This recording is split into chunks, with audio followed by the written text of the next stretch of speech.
Hello, and welcome to the Humanity of Sales, where purpose meets profit.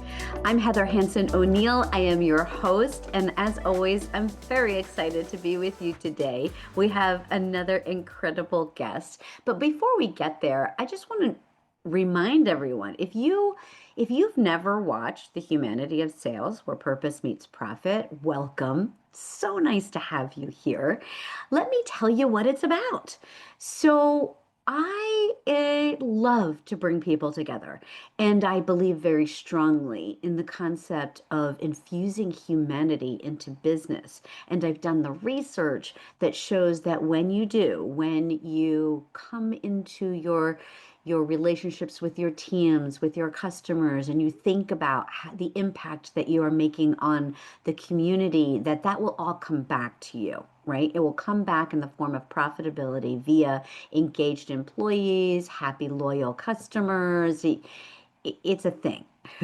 So what I do here is I help make the connection points and create the space for the conversations that can give you the ideas, the tools, the strategies, the foundation for how to infuse a little of that humanity into your world. It's called the humanity of sales. So many of you who are listening may, in some capacity, be in sales. So those interactions, how do you deepen the relationships with your prospects? How do you listen? How do you come from a place of looking at how can we create something bigger together? How do you contribute? How do you serve?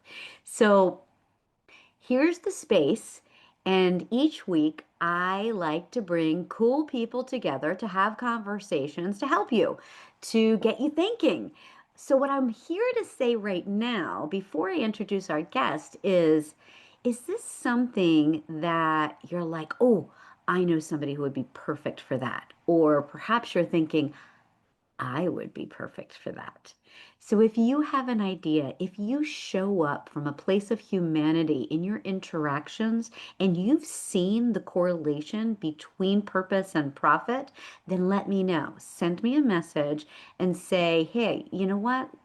Can I come on the show? Let me know. Maybe it's a good fit. So reach out to me, Heather at heatherhanseno'neill.com. In the meantime, I am ready to dive into this conversation with our guest today. Now, this gentleman, Mac Bogert, is fascinating. When we start talking, I literally hours could go by and it's like, oh no, that was supposed to be a 30-minute show. So I'm going to try to keep us on track with our timing today. But I will tell you that I absolutely love the conversations and I know you will as well. So let me introduce him to you. So Mac Boger is a self-proclaimed lifelong avoider of a career. So what that basically means is he's had many opportunities to pursue things that mean something to him. He's been a teacher, he's been a charter captain, a blues musician, he's been in sales, he's been an actor, he's been a mediator, curriculum developer, puppeteer, among some of the things that he's done. Since 1994, he's developed assessments and conversations to help people adjust, accept, and practice their inherent leadership power. So I think you're going to enjoy him and his perspective on the humanity of sales. Let's bring him on. Okay, Mac. So my first question is, who is Mac? I I don't know. I know who Mac is not more than I know who Mac is. Oh, okay. So who is he not? He's not a career guy. Hmm. I've never the whole idea of a career just bored the hell out of me. Um, and it's probably an immaturity thing, but that's another thing about what I am. My friend Bruce introduces me to his friends, his my new friends to be, as I want you to meet Mac. He's the oldest kid I know. That's great because I often say that the coolest people I know are over 50 and don't know what they want to be when they grow up. Yeah, I'm still, with all this happened in my work right now, I've been feeling for a couple of years that a change is going to come, like that old Mhm. R&B song. Um, and sure enough, it is, and that's okay with me. I mean, there's some not quite fear, there's some uneasiness, right? Like new shoes, though, not like, pancreatic cancer or something. It's a Right. very mild thing, and I'm very happy with it. Mm. Um, and most people my age or even younger than I have retired, and they had a career, which is fine. I don't have anything against anybody, but it's not for me, and it um, it keeps me from ever being bored. I've never been bored. And Mm. that's another thing I know that I'm not. I, and I used to tell my grandchildren I used to really piss them off when they would say, "I'm bored." I would say, "No, you're not. You're boring."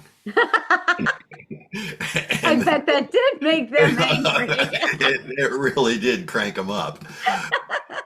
But we're still close, and they're all grown up, and we still love each other dearly. And one of the things that they love about me is they never had to wonder what was on my mind, right? Yeah, that directness is really important. I have a lot of respect for that, right? I'd rather you just tell me what you're thinking than to have me have to guess it. But I also have a high need for variety, so I feel you in that being open to what is possible and the next step, right?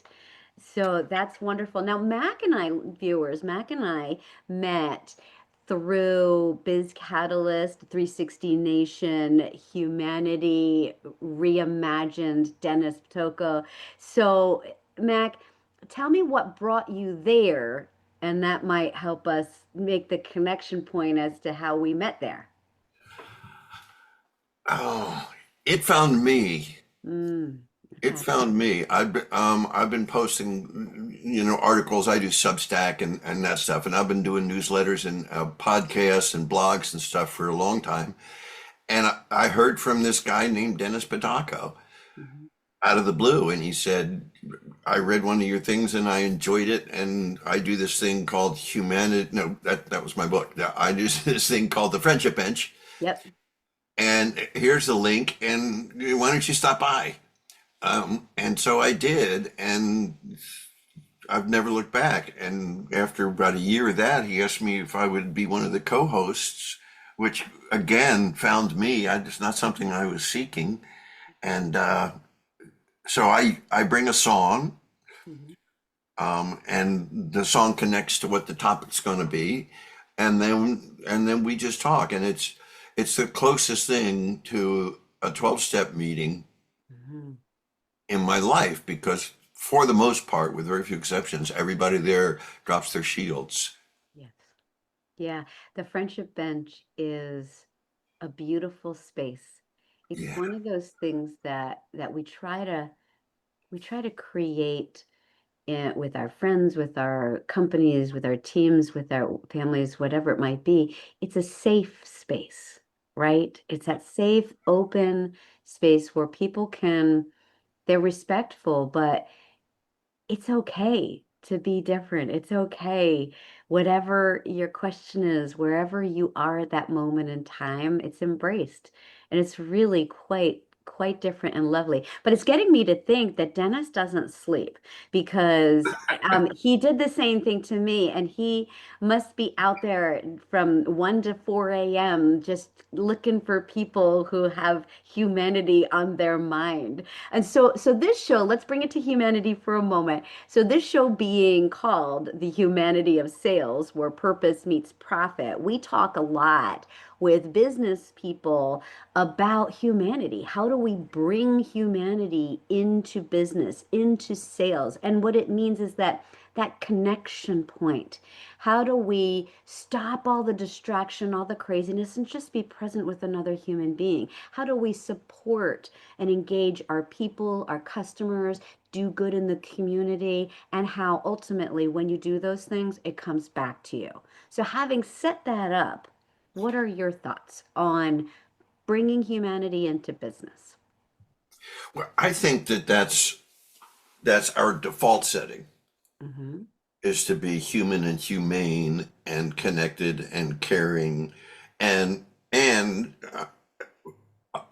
a lot of capitalism, and I'm not a communist or a socialist or anything-ist really, um, um, is is is powered by greed, Ah, by avarice. hmm. I've worked in the private sector. I've been in several times. I've been in business and retail and stuff. And at some point, what made me go, "This isn't for me," is that there came a decision point. I was working for a company that sells inflatable boats. You know, I'm a sailor and a boater and stuff. And the boats that they were selling had serious design flaws. They did not last long, and they were quite expensive.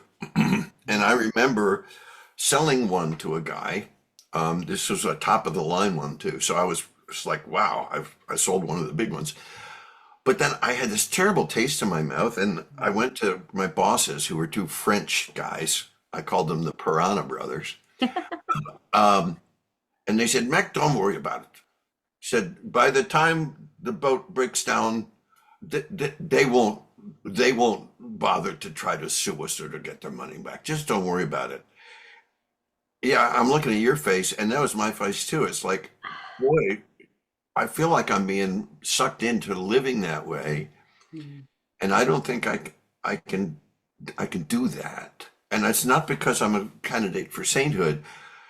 And I do believe that we at heart, if we get out of our own damn way, are curious, childlike, not childish, but childlike. It's like, look, come here, come here, come here, come here. Look at this deer. Look at that. And so many people go, "Yeah, I've seen deer before." And it's like, no, you haven't seen this deer right here, right now, ever before, and you never will again.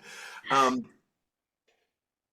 and I don't believe, and maybe I'm naive, but that's okay, that we have to go take money or live. Yeah. Um, It's not in either. There's a lot of room in the middle for us to do good and make money at the same time. There really is. It's so funny though, Mac, that you brought that up because I don't know if you remember one of our conversations, you called me childlike. And I sat there and I was like, I kind of think he means that in a good way, but I don't think I've ever been called childlike where it was positive. yeah, yeah. Well, and something you just said, which back about a minute or so, um, I don't I don't use make money anymore. I use take money because I want to be clear that unless I work for the Bureau of Engraving and Printing or I'm a counterfeiter, I don't make any money. Right? Okay, okay. I take money, and that's fine with me. I give you a service, you give me money, and I take it. I don't mean steal it, but I Right. receive money for it. Receive. I don't like actually make the money. I receive the money for it, and I mean I have bills to pay and rents due and all those things. You know that I understand, and we have data over the past decade or so that's pretty cogent and pretty powerful that suggests that when we treat people like human beings, when we see customer service as a relationship, not as a transaction, Mhm. when we love what we do and we allow other people to love what they do, that work gets done better, and profits stay healthy, Hmm. and over time we live longer, we have fewer substance abuse issues, we have less child abuse. I mean, there are all these things Oh man, that I agree. happen which don't prevent me from making a living, Right, right? right. You know, gosh, prevent. I mean, I feel like maybe that's what sometimes people feel. Like, like if I don't try to get one over on somebody, or if I don't win this negotiation, it's gonna, if I don't have the skills to come in and whatever, it's preventing me from getting my Oh, share of the pie. And it's so not true. The pie is infinitely large. yeah.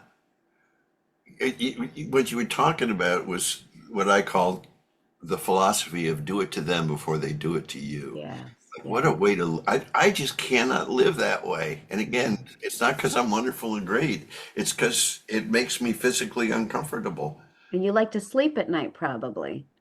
I'm fond of sleeping a lot. I've been a napper my entire Have life. you? I Oh, can't nap to save my life. I know people who do it, and I look at them and I'm like, nope, I can't do it. I can't turn my brain off during the day. oh, it's such, when I was younger, I used to be able to sleep standing up. I used to be able to lean against the wall and like sleep for 15 minutes. It was the Oh, that is wonderfulest thing. so funny. That's really funny. Oh my gosh. Okay, all kinds of things. Every time I have a conversation with you, Mac, there's something I walk away with that just makes me giggle later. That's one of them. Okay, so some of your choices of jobs in your lifelong avoidance of a career include teacher, charter captain, blues musician, you're actor, mediator. There's a lot, right? So let's pick one and tell me a story. What's your favorite story of like human connection? Hmm. Um, in the cold months, because there aren't any charters where I live, I would take boats down to the island and back, then to the islands and back, way out in the ocean, Yeah. which is an experience everybody should have. And I was on a boat, a 50-foot boat, with the owner's wife and a friend of their families who had made a lot of money by driving around the country. And when he came to a town that was a certain number of miles from another town and they didn't have a laundromat, he would open a laundromat there. Oh wow. And that's all he did. He just drove around the country and opened laundromats. And he was like 24 and he was had millions of dollars from all these. That's brilliant. It's brilliant. Yeah. Yeah. Well, and he was touted as an experienced sailor. Well, his experience was a one weekend basic sailing course. So anyhow, so the three of us went to take this boat down to Tortola, and we got caught in Hurricane Klaus, Oh no. and we were a couple hundred miles from closest land, and he was useless. But she and I together found this place of peace and calm while Mm. this boat was being tossed in the air and waves were breaking over it. I mean, it was a really good boat. This particular boat is got doors you can close that make watertight compartments. I mean, it is designed to go all over the place. Yeah. And she and I just had the most, we'd sit in the cockpit while the boat's flying around and the wind is howling, the waves, and we would go, well, what do you think of, what's your favorite kind of pancake? and and we had these conversations as if we were sitting on the friendship bench Yep, on yep. on a still quiet day when the only thing we had to worry about was falling leaves and like squirrels running around. And it just made that trip for me such a treat and Mm. such a almost a spiritual thing, Yeah. because without that, us finding that place of connection without fear, um, it would have been pretty horrible because it was, you're in 2 miles of water, so there's nothing you could do if things go bad. There's not. But Yeah. like everybody makes choices, right? And Yep. and you made a choice that didn't just serve you both in the moment, but can carry things like that carry you through other times You're too, right. You're right? right. Like you can look back at that, I imagine, and gain strength from it at another time where you could be in fear and it allows you to get calm. That other gentleman, while he might be brilliantly innovative at taking cash, um Yeah. Yeah. but right, I'm getting there. But he didn't have that same capability to find peace in the chaos. The way you just put it, the capability to find peace in the chaos, that's a good book title. Um, Ooh. yeah. I don't know if that's necessarily an inborn trait or because your parents were Quakers or, I don't know where that comes from, but I think it's available to us. And as you said, we all make choices Mhm. and we can choose to move away from, I mean, every choice moves us towards something, but it also moves us away from something. Yes. So sometimes in order to move towards serenity or peace, we can move in that direction by choosing to move away from fear. Yes. Yes. So much truth in that. So much truth in that. And of course, our time is like crazy flying by. And I would love to bottle up some of this Mac energy and wisdom. So if think about our listeners as people who are in business but that come from that same heart-centered place and they want that one takeaway, that one little nugget that they can go and they can think about differently or do something different. What would you recommend as it relates to humanity? To frame myself as useful. Mm. We may have shared it on our previous conversation. There's a great line from Winnie the Pooh. He's One got of, the best ones. one of the great business books of all time. And Piglet, Piglet had Piglet's very wise for his little Piglet, size. and he was afraid of everything. Um, and it goes something like a piglet was so excited by the idea of being useful that he forgot to ever be frightened again. Oh, I like Isn't that it. wonderful? I wish I'd written it, but it's still great. I don't, It's that's so good.